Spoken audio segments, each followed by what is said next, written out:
በስመ አብ ወወልድ ወመንፈስ ቅዱስ አሃዱ አምላክ አሜን። አእይንተ እግዚአብሔር ካህናት፣ ሊቃውንተ ቤተክርስቲያን አባቶች እና ወንድሞች ይህንን መርሃ ግብር በያላችሁበት ሆናችሁ የምትከታተሉ ምእመናን እና ምእመናት እንዲሁም ሕፃናት በቅድሚያ በልዑል እግዚአብሔር ስም እንደምን ሰነበታችሁ? አሜን። የአምላካችን የልዑል እግዚአብሔር ስም ዛሬም ዘወትርም እስከ ዘላለም ድረስ የተመሰገነ ይሁን። ሆሳዕና በአርያም እንደ እግዚአብሔር መልካም ፈቃድ የምንነጋገርበት የስብከታችን ርዕስ የሚሆነው ይሄ ነው። እንግዲህ ሁላችንም እንደምናውቀው ይሄ በአብይ ጾም ውስጥ ያሉት ሰንበታት በቅዱስ ያሬድ የዜማ አከፋፈል ስያሜ ያላቸው እያንዳንዳቸው። ይሄ የያዝነው እሁድ ደግሞ 8ኛ ሳምንት ሲሆን ሆሳዕና ተብሎ ይጠራል። ሆሳዕና በአርያም ማለት በሰማይ ያለ መድኃኒት ማለት ነው። እንደው ዝም ብለን ከምንጀምር ይህንኑ በተመለከተ ከመጽሐፍ ቅዱስ አንድ መነሻ የምናደርገውን ክፍል እናንብብና ወደ ስብከታችን እናመራለን። የማቴዎስ ወንጌል ምዕራፍ 21 ከቁጥር 1 ጀምሮ እስከ 17 እንዲህ ይላል። ወደ ኢየሩሳሌምም ቀርበው ወደ ደብረ ዘይት ወደ ቤተፋጌ ሲደርሱ ያን ጊዜ ኢየሱስ ከደቀ መዛሙርቱ ሁለቱን ላከ፣ እንዲህም አላቸው፣ በፊታችሁ ወዳለች መንደር ሂዱ። በዚያች ጊዜም የታሰረች አህያ ውርንጫም ከእርሷ ጋር ታገኛላችሁ። ፈታችሁ አምጡልኝ። ማንም አንዳች ቢላችሁ ለጌታ ያስፈልጉታል በሉ፣ ወዲያው ይሰዳቸዋል። ለጽዮን ልጅ እነሆ ንጉሥሽ የዋህ ሆኖ በአህያ ላይና በአህያይቱ ግልገል በውርንጫይቱ ላይ ተቀምጦ ወደ አንቺ ይመጣል በሏት ተብሎ በነቢይ የተነገረው ይፈጸም ዘንድ ይሆነ። ደቀ መዛሙርቱም ሄደው ኢየሱስ እንዳዘዛቸው አደረጉ። አህያይቱንና ውርንጫይቱንም አመጡለት፣ ልብሳቸውንም በእነርሱ ላይ ጫኑ፣ ተቀመጠባቸውም። ከሕዝቡም እጅግ ብዙዎች ልብሳቸውን በመንገድ ላይ አነጠፉ። ሌሎቹም ከዘንባባ ጫፍ ጫፉን እየቆረጡ በመንገድ ላይ ያነጥፉ ነበር። የሚቀድሙትም ሕዝብ የሚከተሉትም ሆሳዕና ለዳዊት ልጅ በጌታ ስም የሚመጣ የተባረከ ነው፣ ሆሳዕና በአርያም እያሉ ይጮኹ ነበር። ወደ ኢየሩሳሌምም በገባ ጊዜ መላው ከተማ ይህ ማን ነው ብሎ ተናወጠ። ሕዝቡም ይህ ከገሊላ ናዝሬት የመጣ ነቢዩ ኢየሱስ ነው አሉ። ኢየሱስ ወደ ቤተ መቅደስ ገባና በመቅደስ የሚሸጡትን የሚገዙትን ሁሉ አወጣ። የገንዘብ ለዋጮችንም ገበታዎች፣ የርግብ ሻጮችንም ወንበሮች ገለበጠና ቤቴ የጸሎት ቤት ትባላለች ተብሎ ተጽፏል፣ እናንተ ግን የወንበዶች ዋሻ አደረጋችኋት አላቸው። በመቅደስም ዕውሮችና አንከሶችን ወደ እርሱ ቀረቡና ፈወሳቸው። ነገር ግን የካህናት አለቆችና ጻፎች ያደረገውን ድንቃ ድንቅ በመቅደስም ሆሳዕና ለዳዊት ልጅ እያሉ የሚጮኹትን ልጆች ባዩ ጊዜ ተቆጥተው እነዚህ የሚሉትን አትሰማምን አሉት። ኢየሱስም እሰማለሁ፣ ከሕፃናትና ከሚጠቡት አፍ ምስጋናን ለራስ አዘጋጀ የሚለውን ከቶ አላነበባችሁምን አላቸው። ትቷቸውም ከከተማው ወደ ቢታንያ ወጣ፣ በዚያም አደረ ይላል። እንግዲህ ይህንን ኃይለ ቃል ስንመለከት ለመነሻ ያህል አይሁድ ወደ ኢየሩሳሌም እየወጡ የሚያከብሯቸው 3 ታላላቅ በዓላት ነበሩ። በዓመት 3 ጊዜ ይወጣሉ ማለት ነው። ጌታችን መድኃኒታችን ኢየሱስ ክርስቶስ ክብር ምስጋና ይግባውና እነዚህን 3ቱን ፋሲካዎች በነበረበት 3 ዓመት ከ3 ወር ማለት ነው 3ቱን ፋሲካዎች ወጥቷል። በ3ኛው ግን ተሰቅሏል። አይሁድ ወደ ኢየሩሳሌም እየወጡ ያከብሯቸው የነበሩ በዓላት አንደኛ በዓለ ናዕት ወይም በዓለ ፋሲካ ሲሆን ከግብፅ የወጡበትን ቀን ያከብሩት ነበር። ለ49 ቀን ያከብራሉ። በ50ኛው ቀን አሁን ጰራቅሊጦስ ብለን የምናከብረውን በዓለ 50 ወይም በዓለ ሰዊትን አክብረው ይለያዩ ነበር። ሁለተኛው በዓለ ሰዊት ወይም የእሸት በዓል ተብሎ የሚጠራው ነው። ሶስተኛው በዓለ መጸለት ወይም የቂጣ በዓል ነው። እንግዲህ አሁን የዕለተ ሆሳዕናን በዓል ስናከብር አይሁድ የፋሲካ በዓላቸውን ለማክበር ወደ ኢየሩሳሌም ተሰብስበው የነበሩበት ነው። ጌታችን መድኃኒታችን ኢየሱስ ክርስቶስ ለፋሲካ በነበረበት ዘመን በዘመነ ስጋዊ ማለት ነው 3 ጊዜ ወጥቷል። በ3ኛው ተሰቅሏል። የዮሐንስ ወንጌል ምዕራፍ 2 ቁጥር 13ን ስንመለከት የአይሁድ ፋሲካም ቀርቦ ነበር፣ ኢየሱስም ወደ ኢየሩሳሌም ወጣ ብሎ ይነግረናል። ይሄ ጉዞም ቀደም ሲል ጌታችን መድኃኒታችን ኢየሱስ ክርስቶስ ለሄሮድስ አስመስሎ ለነበሩትና አሁን ላለነው ሁሉ ነግሮናል። በዚህ በሉቃስ ወንጌል ምዕራፍ 13 ቁጥር 32 ላይ ስናነብ እንዲህ አላቸው፣ ሄዳችሁ ለዚያሽ ቀበሮ እነሆ ዛሬና ነገ አጋንንትን አወጣለሁ፣ በሽተኞችንም እፈውሳለሁ፣ በሶስተኛውም ቀን እፈጽማለሁ በሏት አለ። በሶስተኛው ፋሲካ እንደሚሰቀል 3 ጊዜ በዓለ ፋሲካን ለማክበር እንደወጣ ነግሮናል አስቀድሞ። እንግዲህ በዚህ በአብይ ጾም ውስጥ ከሚታሰቡት 8 ሳምንታት መካከል ይሄ አንዱ ነው። የሆሳና ሰንበት ማለት ነው። የአርባው ጾም ማብቂያ፣ የሰሞነ ሕማማት ደግሞ መጀመሪያ ነው። የሰሌን በዓል እየተባለ ይጠራል። በብሉይ የነበረ ነው። በዚህ በሌዋውያን ምዕራፍ 23 ቁጥር 9 ላይ በመጀመሪያው ቀን የመልካም ዛፍ ፍሬ የሰሌን ቅርንጫፍ የለመለመውንም ዛፍ ቅርንጫፍ ውሰዱ፣ በአምላካችሁም በእግዚአብሔር ፊት 7 ቀን ደስ ይበላችሁ ይላል። ሆሳዕና የሚለው ቃሉ የተወሰደው ከሁለት ቃላት ነው። እነዚህ ሁለት ቃላት የአረማይክ ቃል ውህዶች ናቸው። ሆሽ አህና ወይም ሆሻህና ማለት እባክህ አድን፣ አሁን አድን፣ አድነን እንጂ አድነና ማለት ነው። አንድም መድኃኒት መሆን፣ መድኃኒት መባል። ሆሳዕና ለዳዊት ለወልደ ዳዊት ተብሎ እንደተነገረው መድኃኒት መባል ይገባሃል፣ ለዳዊት ልጅ ሆሳዕና መባል ይገባዋል ተብሎ እንደተነገረው ሆሳዕና ማለት ትርጓሜው ይሄ ነው። በዚህ ዕለት እኛ ምን ማድረግ አለብን፣ በዚህ ዕለት ምን ተደረገ የሚለውን በዝርዝር ማስቀመጥ በዚህ አጭር ሰዓት ውስጥ አይቻልም። ግን ሁለት ነገሮችን እናያለን። በዚህ በማቴዎስ ወንጌል ምዕራፍ 21 ቁጥር 9 ላይ የሚቀድሙትም ሕዝብ የሚከተሉትም ሆሳዕና ለዳዊት ልጅ በጌታ ስም የሚመጣ የተባረከ ነው፣ ሆሳዕና በአርያም እያሉ ይጮሁ ነበር ይላል። እኛ ምንድን ነው የምንማረው? ከዚህ ማድረግ የሚገባን ነገር ምንድን ነው? እንግዲህ ቤተክርስቲያናችን በዓላትን ስታከብር ወይም እኛ በዓላትን እንድናከብር ስታደርገን ማለት ነው ቤተክርስቲያናችን በዓላትን እያስነካች እያስዳሰሰች እያሰማችን እየተናገርን ነው የምናከብረው። ታስታውሱ ከሆነ በሕፃንነታችን ፊደል ስንቆጥር በተለይ የኔታ እያለን የምንጠራቸው የፊደል መምህራችን ማለት ነው ፊደሉን በስንደዶ ወይም በስንጥር ጫፍ ያስነኩናል፣ ያስዳስሱናል፣ ፊደሉን ያሳዩናል፣ ፊደሉን እየጮሁ እንድንሰማ ያደርጋሉ። ፊደሉን ደግሞ እኛ እሳቸው እንዲሰሙ እኛ እንድንጮህ ደግሞ ያደርጋሉ። ልክ በዓል ስታከብር ቤተክርስቲያናችንም እንደዚሁ ነው። እያስዳሰሰችን፣ እያስነካችን፣ እያስጮሆችን፣ እያሰማችን ነው። የመስቀልን በዓል ስናከብር የደመራን በዓል ወደ አደባባይ አውጥታን ነው። የጥምቀት በዓልን ስናከብር ወደ ዮርዳኖስ እያወረደችን ነው። በዓለ ሆሳዕናንም እንደዚሁ ነው። ታስነካናለች፣ ዘንባባ ታስይዘናለች፣ ወደ ሜዳ ታወጣናለች፣ አህያውን ታሳየናለች፣ የካህናቱ አሸባሸብ። ይሄ በዓለ ተጽዮኖ በዓለ ሆሳዕና ራሱ የሚያሳየን ይህንኑ ነገር ነው።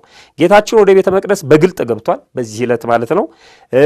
ቤተ መቅደሱን ከሸቀጣ ሸቀጥና ከሸቃጮች ነፃ አድርጓል። ቤቱ የጸሎት ቤት መሆኗን አስመስክሯል። እንደገና ደግሞ መድኃኒትነቱንም አስመስክሯል። መላዋ ኢየሩሳሌም ወይም ከተማዋ በሙሉ ተጨንቃለች። በዚህ ሁሉ የተከፉም የተደሰቱም አሉ። በአብዛኛው ግን የተደሰቱት ይበዛሉ። እኛም ከእነዚህ ወገኖች መሆን ነው የሚጠበቅብን። ይህች ዕለት ቅድስት ቤተ ክርስቲያናችን ከሌሊቱ ጀምራ በዝማሬ በቅዳሴ እንደውም በአራቱም ማዕዘን ወንጌል እየተነበበ ዑደት እየተደረገ በዓሉ ይታሰባል። በጸሎተ ፍትሐት ዘንባባ ሲዛ በአብዛኛው እንግዲህ ከዚህ ቀጥሎ ከበዓለ ሆሳዕና ቀጥሎ እንዳልኳችሁ የአብይ ጾም ማብቂያ ስለሆነ ሕማማቱ ነው የሚጀምረውና የዚያን ጊዜ ምእመናኑን ሰብስባ በዚህ በሕማማቱ ውስጥ ጸሎተ ፍትሐት ስለሌለ ሌሎችም ድርጊቶች ስለማይከናወኑ የመጨረሻ ጸሎት የጸሎተ ፍትሐት የምታደርግበትም ዕለት ነው። እስኪ ይህንን ዕለት ከተነገረው ትንቢት ጀምረን ወደ እኛ ሕይወት አምጥተን ለመመልከት እንሞክር። በዚህ ጊዜ የተነገሩ ትንቢቶች በርካታ ቢሆኑም ከነዚህ ውስጥ አንዱን ስንመለከት በትንቢተ ዘካርያስ ምዕራፍ 9 ቁጥር 9 ላይ እንዲህ ይላል። አንቺ የጽዮን ልጅ ሆይ እጅግ ደስ ይበልሽ፣ አንቺ የኢየሩሳሌም ልጅ ሆይ እልል በይ፣ እነሆ ንጉሥሽ ጻድቅና አዳኝ ነው፣ ትሑትም ሆኖ በአህያና በአህያይቱ ግልገል በውርንጫይቱ ላይ ተቀምጦ ወደ አንቺ ይመጣል ተብሎ የተነገረ ትንቢት ነበር። ይሄ እንግዲህ ከ700 ዘመን በፊት የተነገረ ትንቢት ነው። ይሄ ትንቢት በትክክል የተፈጸመው ጥንተ ሆሳዕናው መጋቢት 22 ቀን ነው፣ በዕለተ እሁድ ማለት ነው። እንግዲህ ያን ጊዜ ከደብረ ዘይት አጠገብ በምትገኘው ቤተ ፋጌ እየተባለች በምትጠራዋ መንደር ሲደርስ ጌታችን መድኃኒታችን ኢየሱስ ክርስቶስ ከደቀ መዛሙርቱ ሁለቱን ወደ መንደሩ ላካቸው። አህያ ከውርንጫይቱ ጋር ታስራ ታገኛላችሁ፣ ከግልገሊቱ ጋር ታስራ ታገኛላችሁና ፍቱና አምጡ አላቸው። ሰው ሁሉ ከማእሰረ ኃጢአት የሚፈታበት ጊዜ እንደደረሰ ለማጠየቅ አህያዋን ፍቱና አምጡ አላቸው። ይሄን በምታደርጉ ጊዜ ከተናገሯችሁ ጌታቸው ይፈልጋቸዋል ብላችሁ ተናገሩ አላቸው። በተፈጥሮ የአህያዎቹ ፈጣሪ እሱ ስለሆነ ይሄንን ተናገረ ጌታችን መድኃኒታችን ኢየሱስ ክርስቶስ።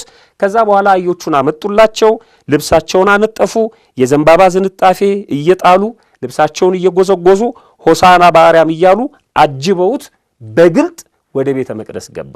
በግልጥ ነው ምእመናን፣ በጓዳ አይደለም፣ በመስኮት አይደለም፣ በበር ነው የገባው። ይህንን የሚያደረገበት ምክንያት አለ። ታስታውሱ ከሆነ በዮሐንስ ወንጌል ምዕራፍ 10 ቁጥር 1 ላይ እውነት እውነት እላቸዋለሁ ወደ በጎች በረት በበሩ የማይገባ በሌላ መንገድ የሚወጣና የሚገባ እርሱ ወንበዴም ሌባም ነው ብሎ ተናግሯል። ቤተክርስቲያናችን ይህንን ኃይለ ቃል ካህናት ለቤተክርስቲያን አስተዳደር በተሾሙ ጊዜ በአደባባይ አንብበውት እንዲገቡ የምታደርገው ለዚህ ነው። ጌታችን መድኃኒታችን ኢየሱስ ክርስቶስ በግልጽ ወደ ቤተ መቅደስ የገባበት ነው። ወደ ቤተ መንግስት አይደለም የገባው፣ ወደ ቤተ መቅደስ ነው የገባው። በኋላ ላይ እናየዋለን።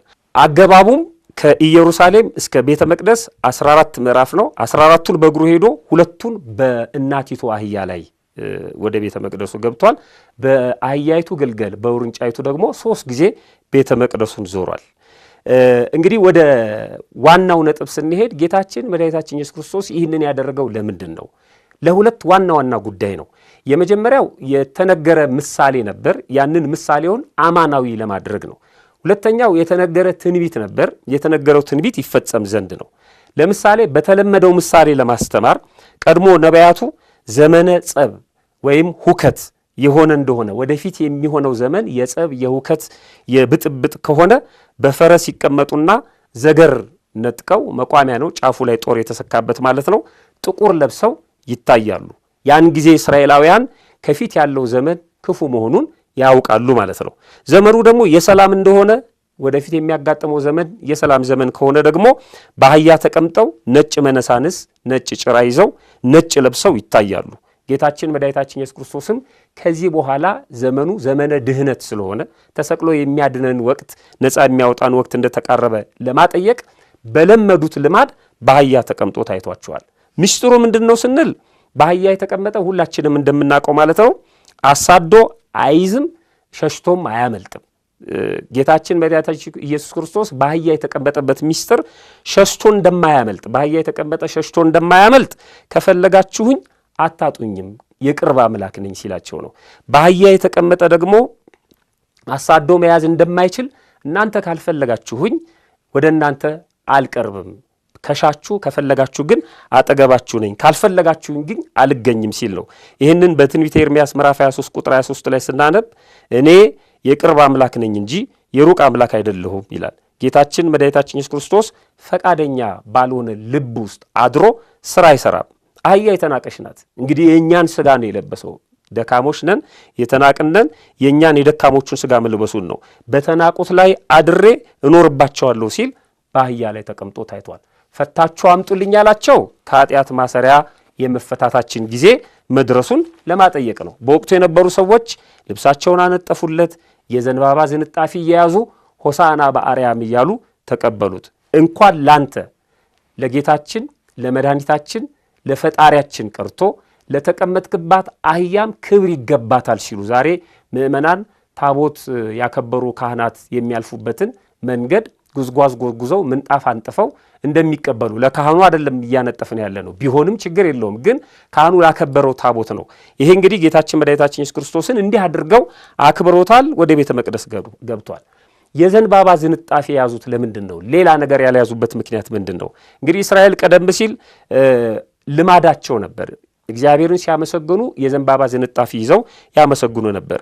የእስራኤል ንጉሥ ኢዩ በኤልያስ ትእዛዝ በተቀባ ጊዜ አንጥፈው ጋርደው የዘንባባ ዝንጣፊ ይዘው አመስግነዋል። አብርሃም ይስሐቅም ያዕቆብን በወለዱ ጊዜ የዘንባባ ዝንጣፊ ይዘው ፈጣሪያቸውን አመስግነዋል። ዮዲት ሆሎርፊኖስ የተባለውን ንጉሥ በገደለች ጊዜ ማለት ነው እስራኤል የዘንባባ ዝንጣፊ ይዘው አመስግነዋል። ጌታችንም እኔ ሕግንና ነቢያትን ለመሻር የመጣው አይምሰላችሁ ልፈጽም ነው ስላለ ይህንን ስርዓት ሲያከናውን እንመለከታለን። እንግዲህ በዓል ስናከብር የምናደርጋቸው ነገሮች አሉ። ዝም ብሎ ለበዓሉ ብቻ አይደለም። እስካሁን የተናገርናቸው የታሪክ ክፍል ናቸው። እነዚህ ከኛ ምንድነው የሚጠበቀው ወይም ልናደርገው የሚገባው ነገር ምንድነው? በዕለተ ሆሳና ወይም ሆሳናን ስናስብ በበዓለ ሆሳና የምናረጋግጣቸው 4 ዋና ዋና ጉዳዮች አሉ። በጣም ብዙ ቢሆንም ዋና ዋናዎቹ ግን 4 ናቸው። አንደኛ እግዚአብሔር ወይም ፈጣሪያችን በቤተ መቅደስ መገኘቱን እናረጋግጣለን። አንዳንድ ሰዎች እግዚአብሔር የሚወሰን የሚያዝና የሚጨበጥ አምላክ አይደለም፣ እሱን የሚወስነው ቦታ የለም የሚለውን ይዘው ከቤተ መቅደስ ውጪ አምልኮታቸውን ለመፈጸም ሲሞክሩና ቤተ መቅደስን ሲተቹ ይሰማሉ።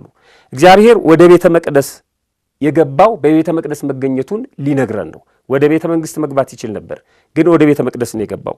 ወደ ቤተ መቅደስም ገብቶ ዝም አላለም። ቤተ መቅደሱን አጽድቶታል፣ ቤተ መቅደሱን አስተካክሎታል። በሐዲስ ኪዳን ቤተ መቅደስ ባያስፈልግ ኖሮ በሐዲስ ኪዳን ላይ ያገኛትን ቤተ መቅደስ ባጠፋት ነበር፣ ወይም በቤተ መቅደሱ ላይ ጸያፍ ነገር ሲነገር ዝም ባለ ነበር። ቤተ መቅደሱን እንዳጸዳ እንዳስተካከለ እናነባለን። በማቴዎስ ወንጌል ምዕራፍ 21 ቁጥር 13 ቀደም ብለን እንዳነበብነው ቤቴ የጸሎት ቤት ትባላለች ተብሎ ተጽፏል፣ እናንተ ግን የወንበዶች ዋሻ አደረጋችኋት አለ። ቤቴ ነው ያላት። ወደ ቤተ መቅደሱ ገባ፣ ቤተ መቅደሱን ቤቴ ነው ያለው። የእግዚአብሔር ቤት ብለን የምንጠራው ለዚህ ነው። ቤቴ ብሎ ጠርቷታል። ወደ ቤተ መቅደሱ ገብቷል። ወደ ቤተ መቅደሱ ገብቶ ጅራፍ ገምዷል። ሻጮችንና ለዋጮቹን ጠራርጎ አስወጥቷል። እንግዲህ በሁለት መልኩ ነው የተገለጸው ማለት ነው። ታስታውሳላችሁ የቅዱሳት መላእክትን ስዕል ስንመለከት መላእክት ሰይፍና መስቀል ይዘው ይሳላሉ።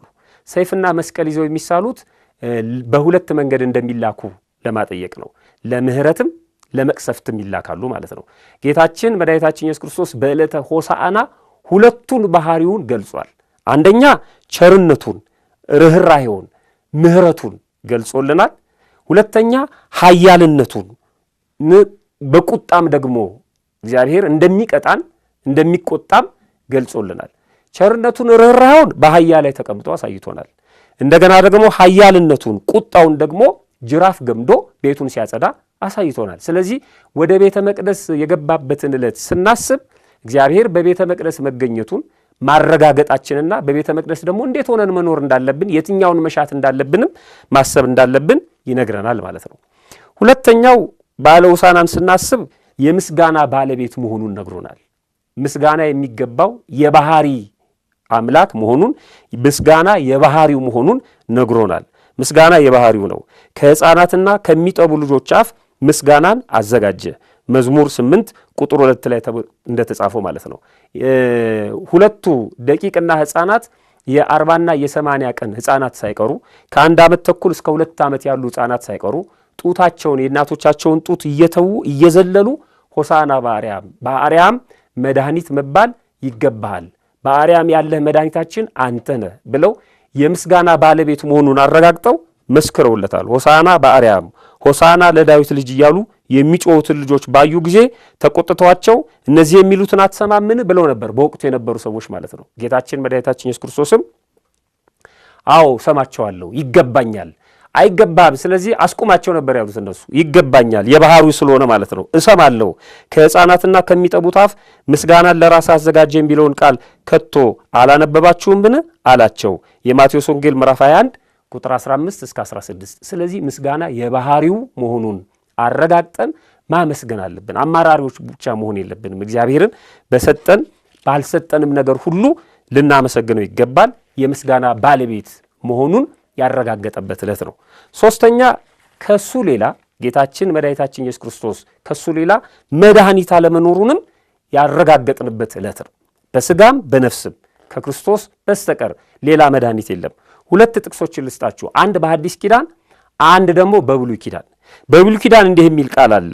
በትንቢተ ሆሴዕ ምዕራፍ 13 ቁጥር 4 ላይ እኔ ግን ከግብፅ ምድር ጀምሬ አምላክህ እግዚአብሔር ነኝ፣ ከኔ በቀር ሌላ አምላክ አታውቅም፣ ከኔ በቀር ሌላ መድኃኒት የለም ይላል። እኔ አምላክ ነኝ፣ ከግብፅ ምድር ጀምሬ ያወጣው፣ ከኔ በቀር ሌላ አምላክ የለም አለና ከኔ በቀር ሌላ መድኃኒት የለም ማለት ጥሩ። ከኔ በቀር ሌላ አምላክ የለም ያለው ፈጣሪ ከኔ በቀር ሌላ መድኃኒት የለም ካለ መድኃኒታችን ኢየሱስ ክርስቶስ ምንድነው ስንል አምላክ ነው፣ የባህሪ አምላክ ነው። ብዙ ሰዎች በዚህ ሲጎዱ እናያለን። የክርስቶስን የባህሪ አምላክነት ይክዳሉ። የክርስቶስን መድኃኒትነት ማረጋገጥ አምላክነቱን ማረጋገጥ ነው። አምላክነቱን ማረጋገጥ መድኃኒትነቱን ማረጋገጥ ነው። ለዚህ ነው በሐዲስ ኪዳን ሐዋርያው ቅዱስ ጳውሎስ ለመንፈስ ቅዱስ ልጁ ለቲቶ በጻፈለት መልእክቱ ምዕራፍ 2 ቁጥር 13 ላይ የታላቁን የአምላካችንንና የመድኃኒታችን የኢየሱስ ክርስቶስን ክብር መገለጥ እየጠበቅን ይላል። የታላቁን የአምላካችንንና የመድኃኒታችንን ነው የሚለው። ኢየሱስ ክርስቶስ መድኃኒት ነው። ኢየሱስ ክርስቶስ አምላክ ነው። እኛ ጌታችን አምላካችን መድኃኒታችን ኢየሱስ ክርስቶስ እንለዋለን። ስለዚህ ጌታችን መድኃኒታችን ኢየሱስ ክርስቶስ መድኃኒትነቱን ያረጋገጠበት ከሱ በቀር ሌላ መድኃኒት የሌለ መሆኑን ያመንበት የምንመሰክርበት ዕለት ነው። ዕለተ ሆሳዕና ማለት ነው። በአርያም ያለ መድኃኒት ሆሳዕና በአርያም መድኃኒት መባል የተገባ አንተ ነህ ተብሎ በግልጥ የተመሰከረበት ዕለት ነው። አራተኛውና የመጨረሻው አስወድዶ መግዛቱን ነው። እግዚአብሔር አስወድዶ የሚገዛ ጌታ ነው። በግድ አይደለም የሚገዛን። አንዳንድ ሰዎች ሲጾሙ የተገደዱ ያህል የሚሰማቸው ሰዎች አሉ። ለዚህ ነው በሚጾሙበት ጊዜ ሰዓት ያያሉ፣ ይጨንቃቸዋል እና ያው እስከሚቀራረብ ድረስ ይደርሳል ብለው የሚያስቡ ሰዎችም አሉ። ከሰዓት ጋር ነው የሚያገናኙት።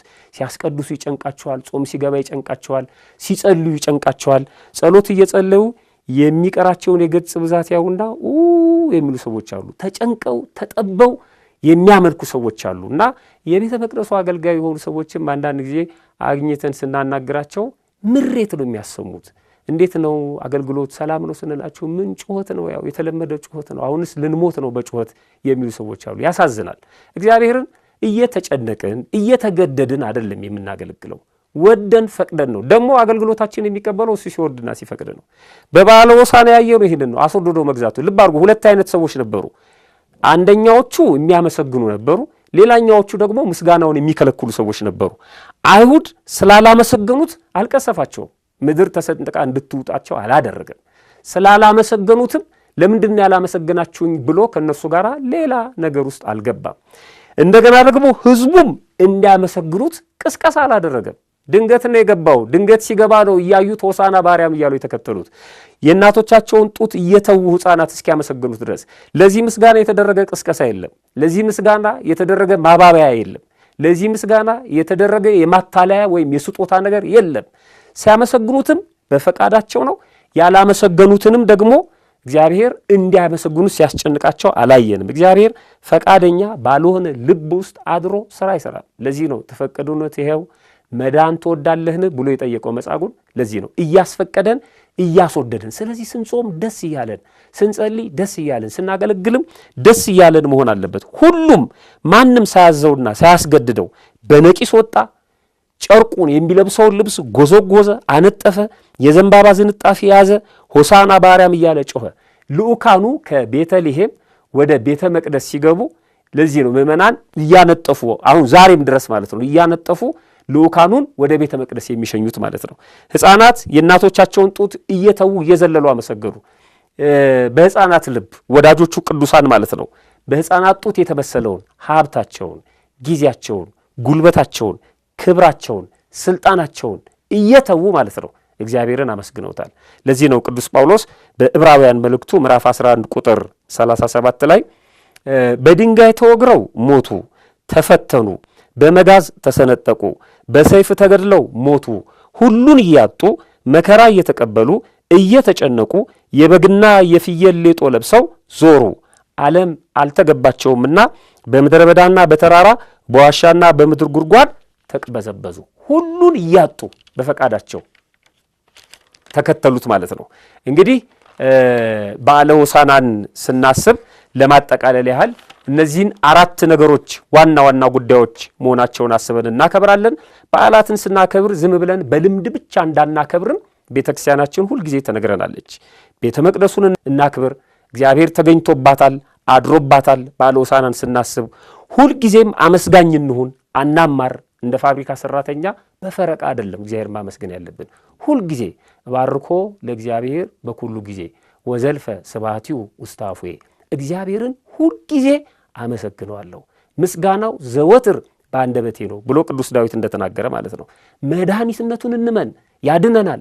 የሥጋ በሽታ ይሁን የነፍስ ቁስል ይሁን የሚፈወሰው በእግዚአብሔር ቸርነት ነው። ስለዚህ የታመምን ሰዎች እውነተኛ መድኃኒትነቱን ማረጋገጥ አለብን። ሌላው አስገድዶ ገዢ አስገድዶ የምናመልከው ፈጣሪ ያለመሆኑንም ማወቅ አለብን።